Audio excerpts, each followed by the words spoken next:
I'm going to open it up and I want to hear from a few of you right now. We're going to be interactive with this.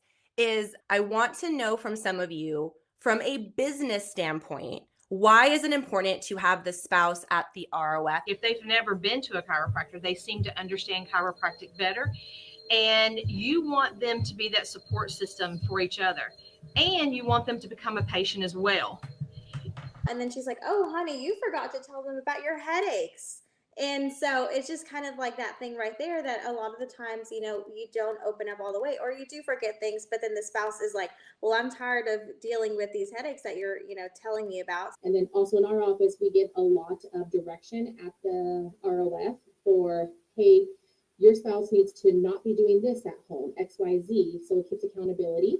It also, we teach them, hey, your wife needs to start using this pillow, or vice versa. The husband should be not doing this or doing this. We're going to talk about why I call it a support system versus just the spouse.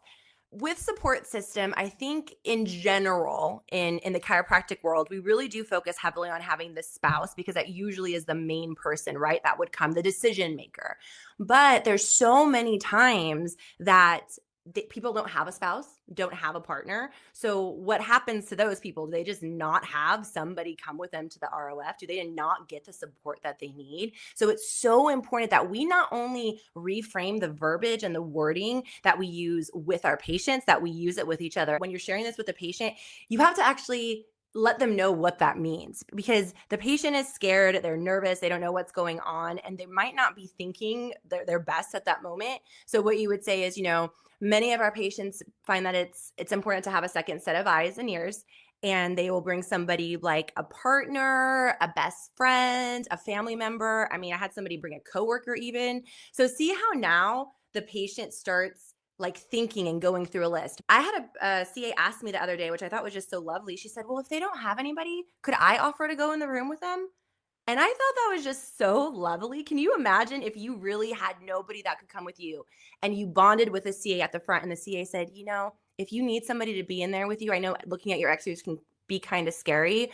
Like I'm always available, right? It's just that next level where a patient feels comforted and taken care of. That 20-year-old couldn't afford care. She wasn't sure if she needed it. And what happened was her best friend was the one that actually encouraged her and said, you know what, if I put this on my care credit, will you pay me back? Like, I just want you to think about that for a minute, that 20-year-old would not have got the care that she needed if that CA had it simply invited somebody to be there with her. And sure enough, that best friend put the payment on her care credit, and then her best friend started care too. Summer, okay, well, in a perfect world, if you don't know John's schedule, would you say ideally would morning or afternoon work best? Like in a perfect world? Because a lot of times we'll get, I don't know their schedule, or I have no idea. Okay, well, if you had to guess, what would you say? Okay, mornings? Okay. And then I would say, well, let's do this. I'll put you, and I should have actually put you and John, but I'll put you and John on for Monday morning. And when you get home, if that doesn't work once you talk to John, just give me a call back. I'll get you both taken care of. Okay. I would rather have the patient call me back to move their appointment than trust that they're going to go home and talk to John. And it leaves it too loose, right?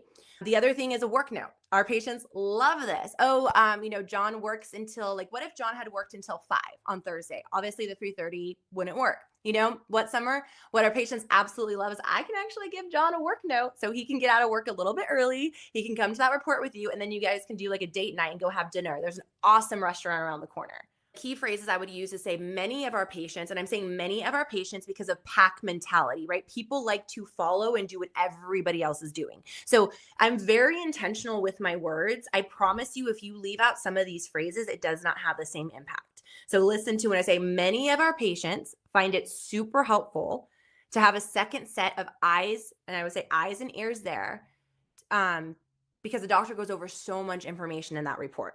Right? If they walk in by themselves, you're hoping that they're just parking the car or something. Now, if they were like, oh, you know what? They had to work. I'm like, oh my gosh. Okay. So you want to actually have that with your face. So I want everybody to do it right now. We're going to do it. You don't have to unmute, but I want everybody just to go like, make a sad face. Like, who here has seen a support system crack their neck in the report room or even the patient themselves? Right? It's like they almost do it instinctually where you're like, did you just do that, right? So you need to pay attention so you can say, you know what, John, I just saw what you did. Me and you we're gonna take care of Bindi right now, but me and you are gonna talk after. Like I caught that. You know, you really want to pay attention to how they're sitting, if they're slouching. So the doctor is more than happy to do a second report. There's no pressure. There's no obligation for you to start care. This is just really to get you taken care of. And I know you said afternoons work out best and he just couldn't come today. Let's do next Thursday at 2:30, right? And get it actually on the books. And then if they're not scheduled, even after that, I would then set a call. Great job, everybody. This will be recorded and uploaded in the portal afterwards. So go out and save some lives now. Y'all are awesome. And I will talk to everybody soon.